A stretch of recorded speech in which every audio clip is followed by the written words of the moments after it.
আপনি কি জানেন আপনার জিমেল অ্যাকাউন্ট আপনার ডিভাইস ছাড়াও অন্য কয়টি ডিভাইসে লগ ইন করা আছে, অথবা অনেক সময় কিন্তু হ্যাকাররা কিন্তু আপনার জিমেলটাকে হ্যাকিং করে কিন্তু তাদের ডিভাইসে লগ ইন করে রাখে। তো এটা কিন্তু এখন থেকে আপনি চাইলেই খুব সহজে আপনার যে জিমেলের সেটিংস আছে সেই সেটিংস থেকে চেক করে দেখতে পারেন যে আপনার জিমেল অ্যাকাউন্টটা কয়টি ডিভাইসে লগ ইন করা আছে। তো কিভাবে আপনারা সেটা চেক করবেন সেটা কিন্তু সম্পূর্ণ প্রসেস দেখাবো এই ভিডিওতে।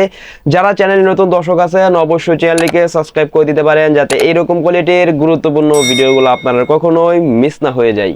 বন্ধুরা, সরাসরি চলে আসলাম মোবাইল স্ক্রিনে। আপনার জিমেল অ্যাকাউন্ট অন্য কোনো ডিভাইসে লগ ইন করা আছে কিনা অথবা গোপনে কেউ চালাচ্ছে কিনা সেটা আমাদেরকে চেক করার জন্য, দেখার জন্য কে কে লগ ইন করে রেখেছে সেটা দেখার জন্য আমাদের এখান থেকে সর্বপ্রথম আমাদের ফোন থেকে যে জিমেল অ্যাপস আছে আমরা আমাদের ফোন থেকে জিমেল অ্যাপসের ভিতরে চলে যাব। আমরা আমাদের ফোন থেকে জিমেল অ্যাপসের ভিতরে ক্লিক করার পর কিন্তু আমাদের সামনে কিন্তু ঠিক এরকম একটা ইন্টারফেস চলে আসবে। এবার এখান থেকে এই যে দেখেন, এখান থেকে যে আমাদের যে কর্নারের দিকে যে আমাদের যে লোগোটা থাকবে, আমাদের জিমেলের লোগোটা, সকলে এখান থেকে জিমেলের লোগোর মধ্যে ক্লিক করে দিব। তাহলেই আমাদের সামনে কিন্তু আমাদের ফোনের ভিতরে যতগুলি জিমেল অ্যাকাউন্ট লগ ইন করা থাকবে প্রত্যেকটা জিমেল অ্যাকাউন্ট কিন্তু এখানে শো করবে। তো প্রথমে আমাদেরকে চেক করে দেখতে হবে আমরা যে জিমেলটা চেক করতে চাচ্ছি যে অন্য কোনো জিমেলে লগ ইন করা আছে কিনা। প্রথমে দেখবেন আপনার সেই জিমেলটা এখান থেকে কানেক্ট করা আছে কিনা। যদি উপরে আপনাদের সেই নামটা শো করে তাহলে তো থাকলো, যদি না থাকে তাহলে আপনার এখান থেকে যে জিমেলগুলো থাকবে এখান থেকে সেটার মধ্যে ক্লিক করে দেবেন, অথবা আপনার পুনরায় প্রোফাইলের মধ্যে ক্লিক করলে যখন আপনাদের সামনে ঠিক এরকম একটা ইন্টারফেস চলে আসবে, অথবা আপনার এখান থেকে এইটা দেখেন ম্যানেজ ইউর গুগল অ্যাকাউন্ট, সকলে এখান থেকে এটার মধ্যে ক্লিক করে দিবেন। তাহলে আমাদের সকলের সামনেই কিন্তু সকলের ফোন থেকে কিন্তু এরকম একটা অপশন, এরকম একটা ইন্টারফেস চলে আসবে। অথবা এখান থেকে আমরা যে কাজটা করবো এখান থেকে নিচে দিকে স্ক্রল করে এখান থেকে এই যে দেখেন সিকিউরিটি অ্যান্ড সাইন ইন যে অপশনটা থাকবে 2 নাম্বার, সকলে এখান থেকে এটার মধ্যে ক্লিক করে দিব।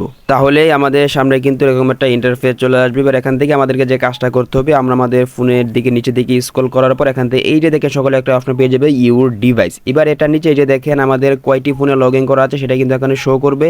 এবার এখান থেকে আমরা সকলে এই যে দেখেন কয়টি ডিভাইসে লগ ইন করা আছে এটার মধ্যে যে আমরা সকলে ক্লিক করে দিই তাহলে কিন্তু আমাদের সামনে কিন্তু ঠিক এরকম একটা ইন্টারফেস কিন্তু চলে আসবে। এখান থেকে কিন্তু এই যে দেখুন উপরে শো করতেছে কয়টি ডিভাইসে লগ ইন করা আছে এবং নিচে কিন্তু যে ডিভাইসগুলোর মধ্যে লগ ইন করা থাকবে প্রত্যেকটা ডিভাইসের নাম কিন্তু এখানে থাকবে এবং কোন দেশ থেকে লগ ইন করা আছে এবং কত তারিখ লগ ইন করেছে সেটাও কিন্তু এখানে কিন্তু শো করবে। এবার এখানে যদি আপনার কোনো অপরিচিত ডিভাইস মনে হয় যে ডিভাইসটা আমার নয়, অন্য কোনো অপরিচিত ডিভাইসে লগ ইন করেছে, সেখান থেকে সাইন আউট করার জন্য আমাদেরকে যে কাজটা করতে হবে আপনার যে ডিভাইসটা অপরিচিত মনে হচ্ছে সেটার পাশে দেখেন এরো আইকন আছে, সকলে এখান থেকে এরো আইকনের মধ্যে ক্লিক করে দিবেন। তাহলেই আমাদের সামনে কিন্তু এরকম একটা ইন্টারফেস চলে আসবে। উপরে কিন্তু সেই ডিভাইসের ডিটেলসটা কিন্তু দেখাবে কত তারিখ লগ ইন করেছে এবং কিভাবে কি করেছে। অথবা এখান থেকে সাইন আউট করার জন্য এই দেখেন সাইন আউট লেখাটা আছে, সকলে এখান থেকে এটার মধ্যে ক্লিক করে দিবেন। তাহলে কিন্তু আমাদেরকে আবারও কনফার্ম হওয়ার জন্য বলতেছে আমরা কি সত্যি কি এখান থেকে সাইন আউট করতে চাচ্ছি কিনা। যদি সাইন আউট করতে চাই এখান থেকে আবার যদি সাইন আউটের মধ্যে ক্লিক করে দেন তাহলে দেখুন অল্প কিছু সময় লোড নিয়ে কিন্তু সেই ডিভাইস থেকে কিন্তু সাইন আউট হয়ে যাবে, যেটা কিন্তু আমরা নিচে কিন্তু এভাবে কিন্তু দেখতে পাবো। এইভাবে আপনাদের যতগুলি ডিভাইস অপরিচিত মনে হবে প্রত্যেকটা থেকে কিন্তু ঠিক এইভাবে কিন্তু আপনারা সাইন আউট করে ফেলতে পারবেন।